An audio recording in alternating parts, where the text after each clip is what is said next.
کسی بھی معاشرے میں تبدیلی کے راستے کی سب سے بڑی رکاوٹ بیوروکریسی ہوتی ہے۔ اس کا خمیر اس مٹی سے گندھا ہے جو ہر حال میں مروجہ صورتحال یعنی سٹیٹس کو برقرار رکھنے کی صلاحیت رکھتی ہے۔ برِ صغیر پاک و ہند کی بیوروکریسی تو اس فن کی اعلیٰ ترین مثال ہے۔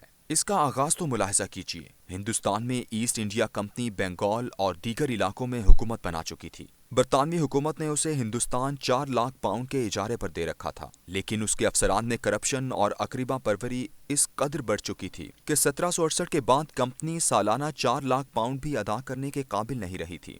ملازمین کو کرپشن اور اقربا پروری کی لعنت سے پاک کرنے کے لیے برطانوی پارلیمنٹ نے 1773 میں ریگولیٹنگ ایکٹ پاس کیا، جو برِ صغیر میں سول سروس کی بنیاد بنا۔ آج تقریباً 250 سال گزرنے کے بعد یہ سول سروس عین اسی مقام پر کھڑی ہے جہاں کرپشن اور اقربا پروری کی جونکیں اسے چمٹی ہوئی تھیں، بلکہ اب ان میں 2 مزید جونکوں کا اضافہ ہو چکا ہے، اور وہ جونکیں نااہلی اور سیاسی گروہ بندی ہیں۔ آپ حیران ہوں گے کہ انگریز نے 1857 میں دلی کے تخت پر براجمان ہونے سے 5 سال پہلے ہی تاج کی وفادار سول سروس بنانے کی تیاریاں شروع کر دی تھیں۔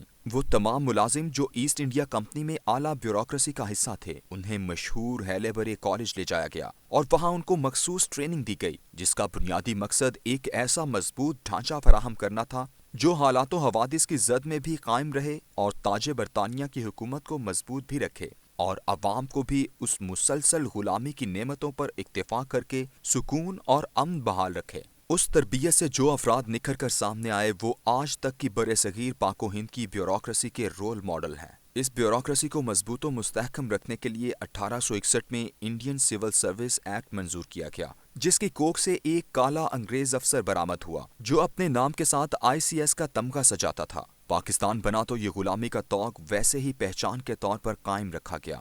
فرق صرف یہ آیا کہ انڈین سروس کی آئے کی جگہ سول سروس کے آخر میں پاکستان کی پی لگا کر CSP بنا دیا گیا۔ اس انڈین سول سروس نے تاج برطانیہ کے مفادات کا تحفظ کیا اور یوں وہ خود ہندوستان کے عوام سے بالکل الگ تھلگ ایک طبقہ بن کر ابھری، ایک ایسا گروہ جو بالادست بھی تھا اور اپنے مفادات کے لیے اکٹھا بھی۔ تمام مالی، قانونی بلکہ یہاں تک کہ سیاسی اختیار کا منبع و مرکز بھی یہی طبقہ تھا۔ اس انڈین سول سروس کو عدلیہ اور فوج سے زیادہ بااثر اور طاقتور اسی لیے رکھا گیا تھا کیونکہ یہی بیوروکریسی ہندوستان میں ایسے امن و سکون کی ضامن تھی جو تاج برطانیہ کے اقتدار کو مستحکم کرتا تھا۔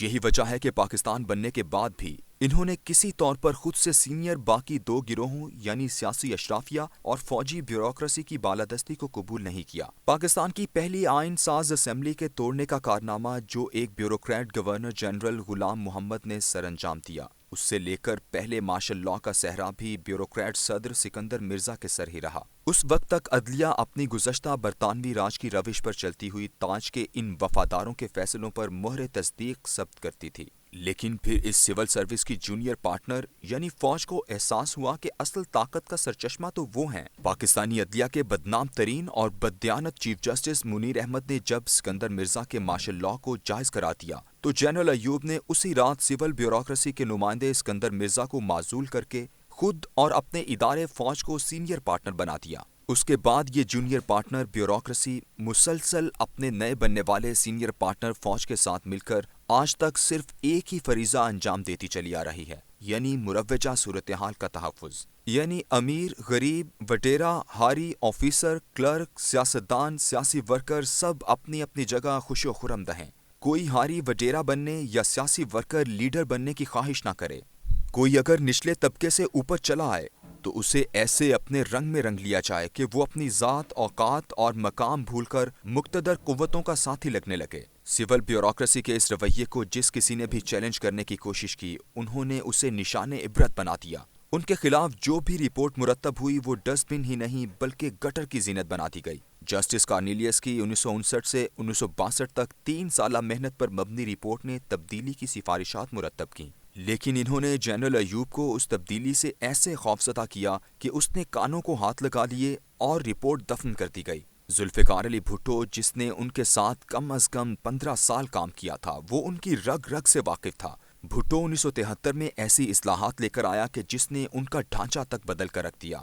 لیکن صرف 3 سال بعد انہوں نے بھٹو کو اپنے سامنے سرنگوں ہونے پر ایسا مجبور کیا کہ وہ سیاسی فیصلے تک ان سے پوچھ کر کرنے لگا۔ آخری دفعہ ان کی آنکھوں میں آنکھیں ان کے سابقہ جونیئر پارٹنر اور موجودہ سینئر پارٹنر فوج نے ڈالیں۔ پرویز مشرف نے جنرل تنویر نقوی کے NRB سے ان کا ڈھانچہ ادھیڑ کر رکھ دیا اور جنرل امجد کے نیب کے ذریعے ان کی کرپشن پر انہیں پکڑنا شروع کیا۔ صرف چند ایک ہی پکڑے گئے تھے کہ انہوں نے حکومتی مشینری کو ایسا جیم کیا کہ مشرف کو سمجھ نہیں آ رہی تھی کہ وہ نظام حکومت کیسے چلائے۔ نیب کے سارے دانت نکال دیے گئے اور جنرل تنویر نقوی کا ناظم سسٹم ایسا زمین بوس ہوا کہ آج وہی سابقہ ناظم ڈپٹی کمشنر کے دروازوں کے باہر درخواست لے کر کھڑے ہوتے ہیں۔ ہر ایسی قوت جو تبدیلی لانا چاہتی ہے اس کو ایسا کرنے سے روکنے کے لیے ان کے پاس ایک ہی ہتھیار ہے اور وہ ہے خوف۔ سرکاری مشینری جیم کرنے کی خاموش دھمکی۔ عمران خان نے تو ابھی ان کے بارے میں صرف گفتگو ہی کی تھی، کوئی قدم نہیں اٹھایا تھا کہ انہوں نے اسے ایسا خوفزدہ کیا کہ وہ الٹے پاؤں واپس لوٹ گیا۔ اس دفعہ انہوں نے ایک نیا ہتھیار استعمال کیا۔ خوفزدہ کرنے کے لیے اینکروں اور کالم نگاروں سے تجزیے کروائے گئے۔ یہ سب حضرات ان کی عنایات خسروانہ اور مراعات کے مدتوں سے مزے لوٹتے رہے تھے۔ 1 سال میں ایسا رونا پیٹنا ڈالا گیا کہ اگر اس بددیانت کو پکڑا گیا، فلاں بددیانت کو رہا نہ کیا گیا تو پورا نظام تلپٹ ہو کر رہ جائے گا۔